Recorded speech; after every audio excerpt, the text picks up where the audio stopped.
target date funds and why I don't particularly like them.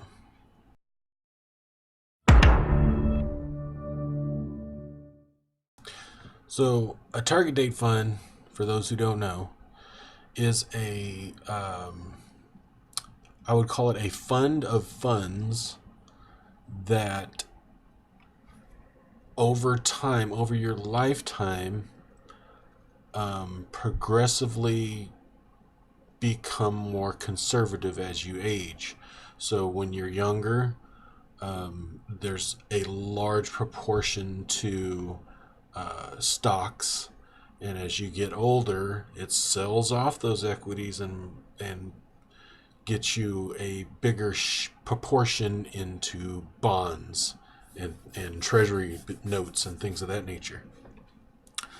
So, just to give some definition, a target date fund, also known as a life cycle dynamic risk or age based fund, is a collective investment scheme, often a mutual fund or a collective trust fund, designed to provide a simple investment solution through a portfolio whose asset allocation mix becomes more conservative as the target date approaches. I want that to sink in. As the target date approaches. Okay, now there's not a large history in the United States with target date funds. They really became popular in right around 2006. So they did go through like the Great Recession of 2008. But if you had just gotten in 2006, you're going to ride that out and you're fine.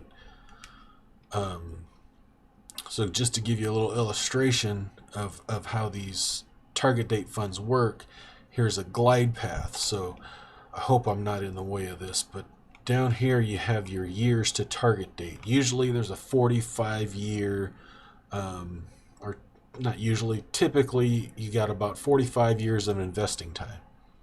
So while you're young, it gets you in about 85% stocks, because the red is U.S. stocks, the yellow is international stocks, and the blue is investment grade bonds. So you stay with that allocation for about 20 years. Once you get 25 years to your target date, it starts gradually selling off your stocks and buying bonds. So does that make sense? So you're just from 25 years before your target date. Say your target date is 65 years old.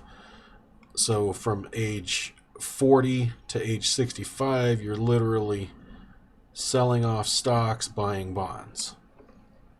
How fast that is going to depend upon the fund.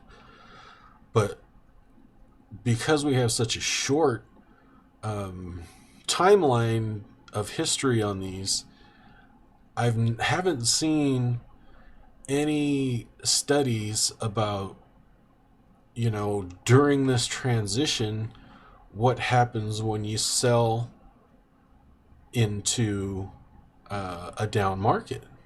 You're selling equities into a down market and you're buying bonds, most likely into an up market, because usually, stocks go down, bonds go up. That's usually how that works. And since we don't have that time frame, I thought it'd be nice to look, just say we're in 2019. Okay. So I'm 44 years old. So we'll go back to 1975, right? And then we know we have, that's 20 years. So 1975 to 1995, roughly.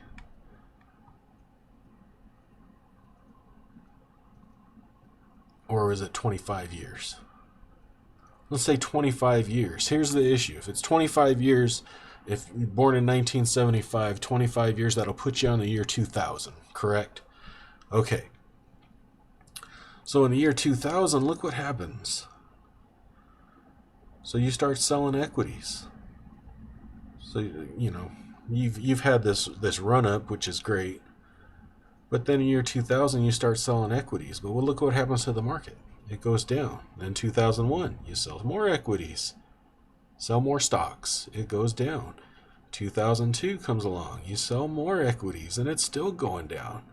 And then 2003 comes along. It's still going down, and you're still selling more equities.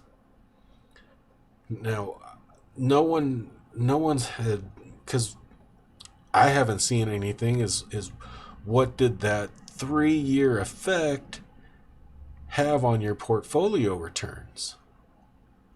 Because as you were selling these equities into weakness for 3 years straight, you were buying bonds. And if you look at year 2000 to 2003, you're buying bonds into strength. So you're buying bonds as their prices are going up. You're buying bonds, buying bonds, buying bonds, buying bonds. And then finally, the price of your bonds going down. So from the time you bought till, 8 years later, you're still flat on your money, but you've lost all this money over here. So it just doesn't convince me, because the biggest weakness in my eye is that target date funds only consider time.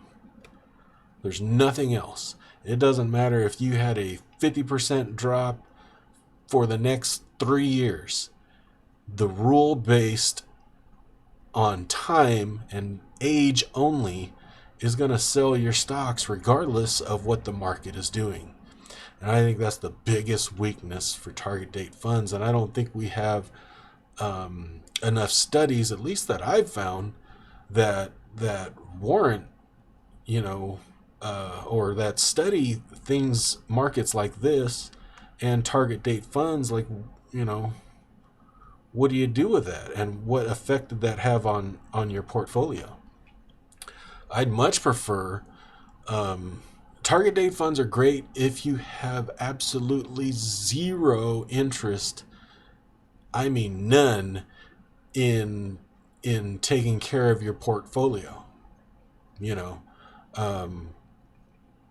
may not have a choice. It might be in your employer sponsored plan. So, but an individual investor that just wouldn't mind spending an hour a year reviewing their stock bond mix, if you're going to have a stock bond mix, and rebalancing accordingly. Like, if your stocks have run up, sell here. But if it's gone down, do not sell. Do not sell here. Do not sell there. And, bonds the same thing. Buy down here when the yields are good if you need more bonds. So I think the main killer to me is just that hard rule of target date funds of time. I'd much rather see you in an actively managed, stock bond mutual fund that's going to charge you, half a percent. It's better than, we don't even know if it's better than this aspect of a target date fund selling equities every single year for 3 straight years into down markets. So that's all I got. Just wanted to share that with you. If that helps, or if you like it, please comment, share, subscribe.